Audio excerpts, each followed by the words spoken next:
Welcome to the hot seat, where bold claims meet cold facts. Ready to challenge the narrative and stir up some real talk? Let's dive in. If you lived in the United States, who would you vote for, Donald Trump or Kamala Harris? Harris. Harris. And why so? She's not an idiot. And what makes Donald Trump an idiot? Everything about him. He has no sense of humor. He has no sense of humor. And Kamala's got a pretty good sense of humor? He's been doing speed and amphetamines his whole life, and he himself because he can't hold his bowels, and that's why he always wears a diaper, and people don't want to be in the same room with him for very long. Really? A wokey claims Trump is foolish, giving unconvincing reasons, while foreign supporters counter with compelling viewpoints. Trump all the way. Okay, tell me why. I'm not even American. Okay. He just made things happen. I don't know. I feel like Sleepy Joe is, we're definitely for Trump's tenacity, his balls for lack of better words.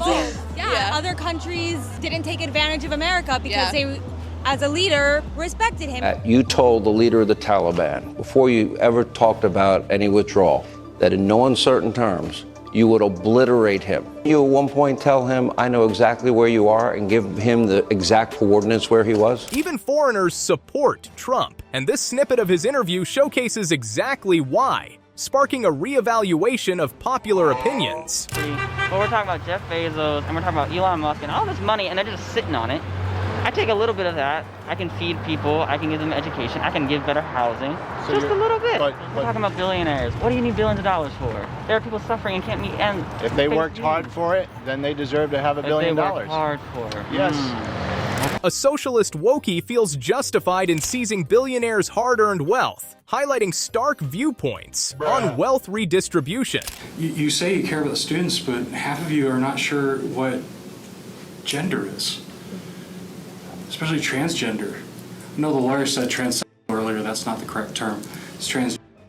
I'm a transgender woman, my pronouns are she, her, and I will only accept those pronouns. I will not be addressed any other way. And in the workspace, I'm protected by that.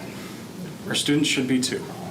Especially when they're not over 18, don't have. A delusional wokey insists on being addressed by preferred pronouns, sparking a debate on respect versus reality. The shirt says Black Lives Matter. Psych, nah, don't get spanked. You see Black Lives Matter everywhere. Black Lives Matter not coming up to having conversations with the youngest. They making money off of it though. They're gonna build them a nice mansion and they're gonna overlook the projects. That's what they do. You don't see Black Lives Matter coming in the hood trying to reinvest that money that they made, because that's really what my movement about, the monetization of our trauma. Don't get spanked. That's the message. Read between the lines. A black man exposes less discussed realities of the BLM movement, providing a fresh perspective on social narratives. You want to control everyone's speech, how they speak and how they refer to people. They're not allowed to have their opinions. Yes, Only they are. You want to mansplain to women what they should be thinking, and at the same time you want to blame the patriarchy. I want everyone to be kind to everyone. Oh, no, you don't. That's what. Yes, I do. Hold on, stop right there. Including people like me, the patriarchy. Want to be kind to me?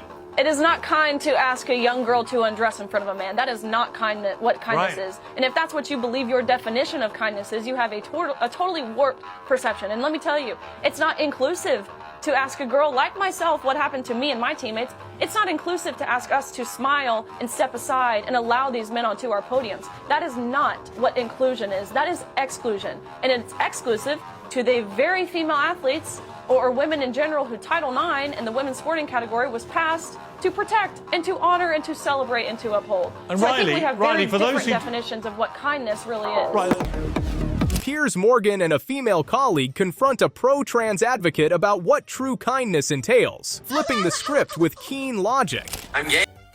I'm a lesbian. I am trans. I'm an asshole. You could call me Tom, though. One statement perfectly captures the essence of the ongoing social debates, leaving a lasting impression. So Jordan's getting canceled today because they said some controversial stuff. I'll tell you what it was. What was it? I said that intentional weight loss is not a body positive act. And he's right. It's not a body positive act. Body positivity got really white and thin washed, and that's a conversation for another day, but just here to tell you the pursuit of intentional weight loss is not aligned with that liberation, which is the radical version of body positivity you're all looking for. Thoughts? So true. A Wokey argues against intentional weight loss as not body positive, yet faces potential safety risks due to not fitting a seatbelt properly. Inadequate because there was a long waiting list. Thank God there was a long waiting list. That will have saved many children from being damaged with blockers and possibly facing mutilation of their bodies further down the line after being put on that railroad track towards that. I say thank God for that. However, many children have not been saved, in my view. I don't accept there is any such thing as a trans child. There are children who I think are being indoctrinated on YouTube, their parents. I see it again and again. I mean, Carla, who's got in touch, talking about having a child and a trans child. No, you've just got to... A news anchor debates the promotion of transgender ideologies to children with a trans activist, challenging the push with pointed questions. You want to be the winner of the female award? Yeah, and if you look at the Brit Awards this year, Anoni was in the Best British Female category, and she's a transgender woman. But like I say, for me, it's really easy. And that's why I feel bad for the non-binary community, because Is the non-binary community those who don't identify as either correct, female or male? Right. Why do you feel bad for them? They have confused the picture, which was very simple. A Wokey pushes for a separate awards category for non-binary individuals, stirring discussions on inclusivity versus segregation. Let me raise another prospect to you. There was a study, just came out, an analysis by Bloomberg, of 88 companies in the S&P 100, and it was over hiring practices over the last few years, because the EEOC, the Equal Employment Opportunity Commission, requires that big companies with more than 100 employees publish their workforce demographics. And over the last couple of years, 94% of people who have been hired for a job for any of those companies have been persons of color, which is pretty crazy because the country is 60% white, which means the only way they could have arrived at that number is by actively discriminating against white applicants and giving an advantage to persons. A factual breakdown of race educates a Wokey on the realities, challenging misconceptions with data. Justice Thomas has done that you would point to and say that's why we shouldn't have him? I mean, not in particular. I guess just, well, I don't know what he did. Okay. I mean, I don't really know anything about him.